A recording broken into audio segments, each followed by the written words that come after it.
podcast soon. Again, it's been a while since we've done a podcast. So, with that said, before I get into the video, please leave a thumbs up. It helps more than you think. It boosts the video in the search rankings. And also, we are so close to 500. And when I say close, I mean as of recording this, we are, if not less, 7 subscribers away from 500. Half of 1,000. This is big stuff, guys. So please hit that subscribe button. It would mean a lot. And with that said, let's jump straight into the video. So we were on chapter 4, and I'm honestly probably only gonna read one chapter, because that's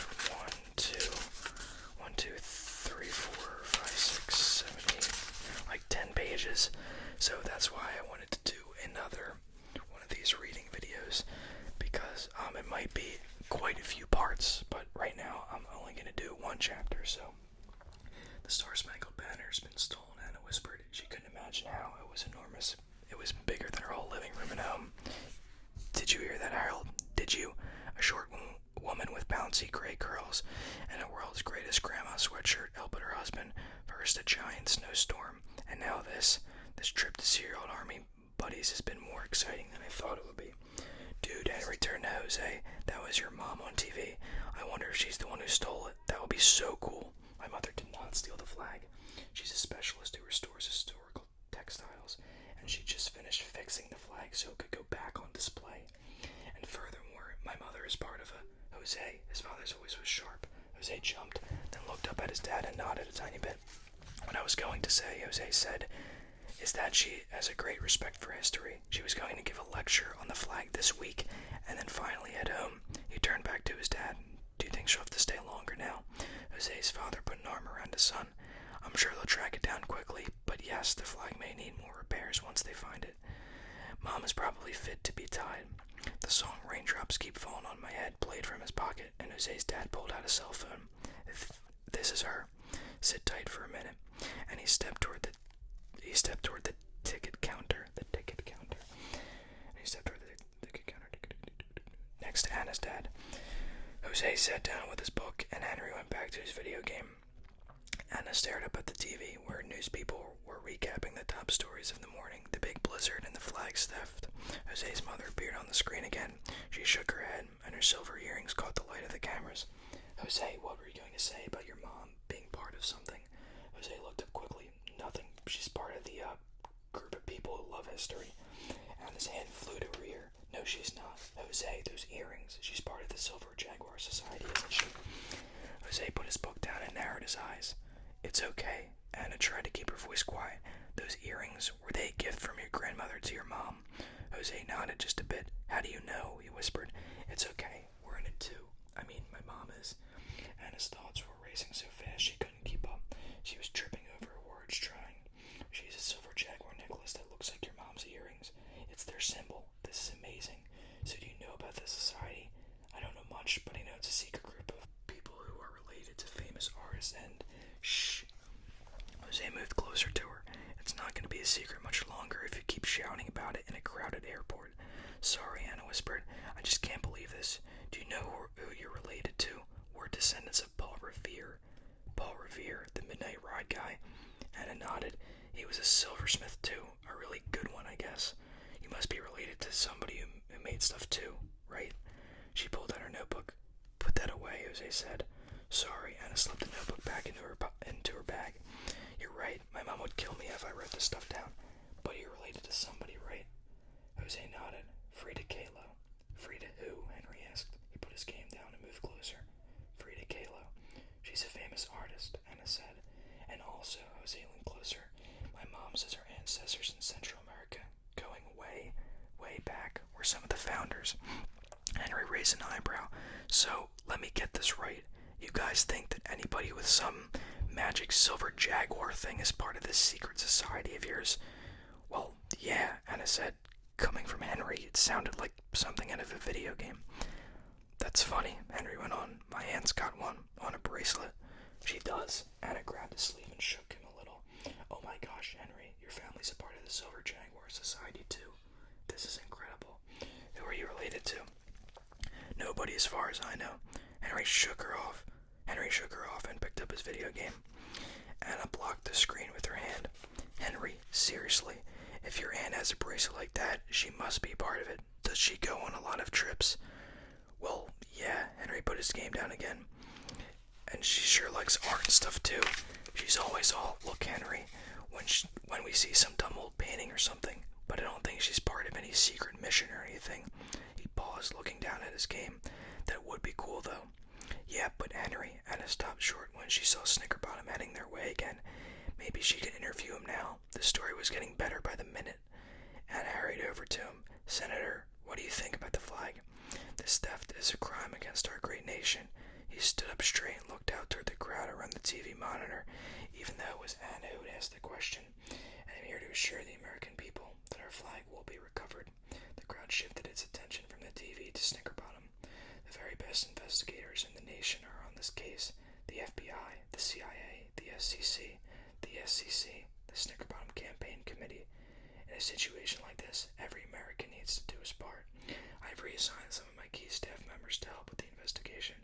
We will find the flag, and we will track down the enemies of America who stole it. Enemies of America? Anna tipped her head.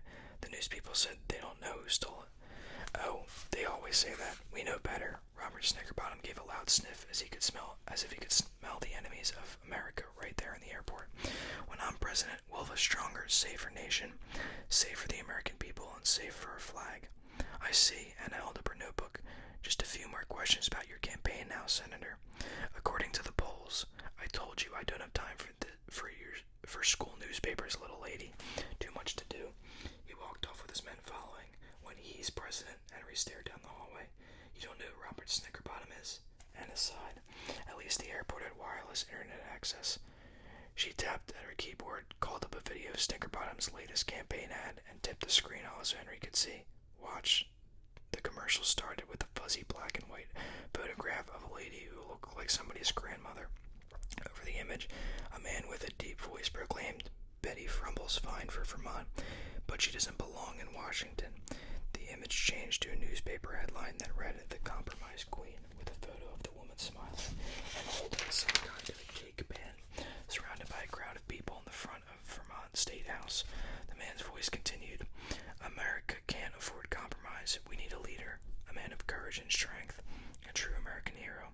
The image dissolved into a newspaper photo of a way younger Robert Snickerbottom, soaking wet, holding a little boy under one arm and a puppy in the other. Another young man, shorter and skinnier, but with the same wavy hair, stood next to him, looking up with awe. Hero saves boy, family pet from abandoned well. The headline read, and the man's voice finished, Vote for Robert Snickerbottom, an American hero, for president. He's running for president, Henry asked as the screen faded to black. Anna nodded. Her laptop battery was running low, so she powered down and slid it into her backpack. Against Betty Frumble. Wait, don't you live in Vermont? She's our governor, you know. Oh, Henry's Super Game Prism 5000 buzzed again. He flicked the switch to off. So you think that guy will win? That'd be wicked. I could say I met the president. Anna shook her head. Probably not. My dad wants him to win because they're in the same party. They both want immigration reform and stuff like that.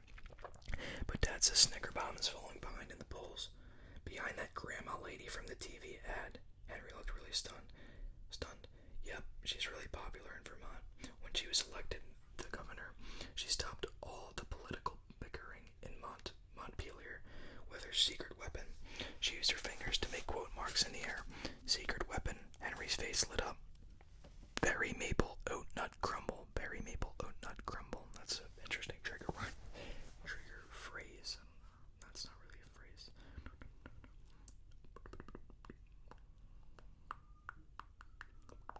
Berry maple oat nut crumble, Anna said.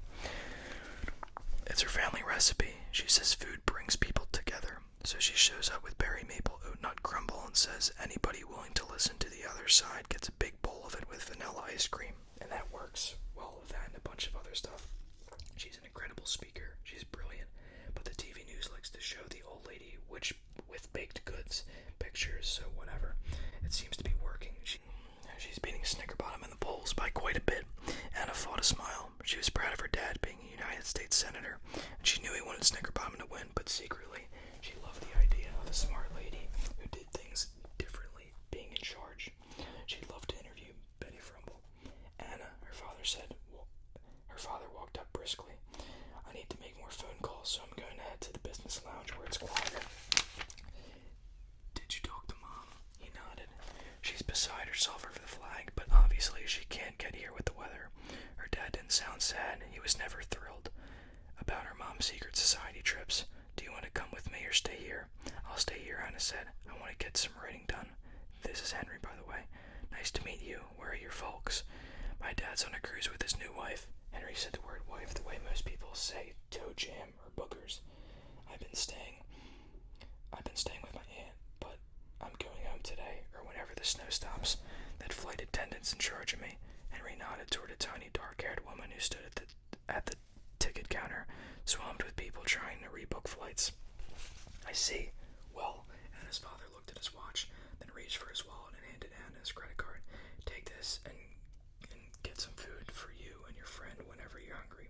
Just don't go far. He headed down the hallway. Anna sank into a chair and realized she'd forgotten about Jose. Gave her the credit card. I was just thinking, like, you didn't have like a 20 on you. I don't know. And I don't know how old I don't know if it said their age, but like they gotta be like, I imagine they're like 12, like 13 maybe. I don't know. Just something to think about. Anna sank into a chair and realized that she'd forgotten about Jose, whose face was hidden behind his book again. Oh my gosh, sorry I didn't introduce you. My dad's in a hurry a lot. That's okay, Jose mumbled. He didn't look up from his book. He probably wouldn't have been particularly pleased to meet me anyway. Why? Jose closed his book and looked up at her. I'm half Mexican. It came out quiet, like everything he said, but it still sounded like a challenge. What do you mean? Immigration reform. Your dad and Snickerbottom are always talking about it on TV. So, Anna said, my grandparents came over as migrant workers. Jose tipped his chin up. My mother was born here, so she's an American citizen, but some people are still, well, you'd know. Oh no, it's not like that. My dad worries about jobs, but he likes Mexicans a lot, Anna said quickly. I mean, he likes people like you. It's like the bad ones that he doesn't like. I mean, not that he doesn't like them too. He probably likes them fine. He just doesn't think some of those people should be here. Oh, Jose stared at her and lifted his book. Sort of like how the Malfoy family only wants pure-blood wizards at Hogwarts. He dropped his head and went back to reading. Anna thought about that. She'd seen the Harry Potter movies, and her father was nothing like Lucius Malfoy. The guy was a jerk.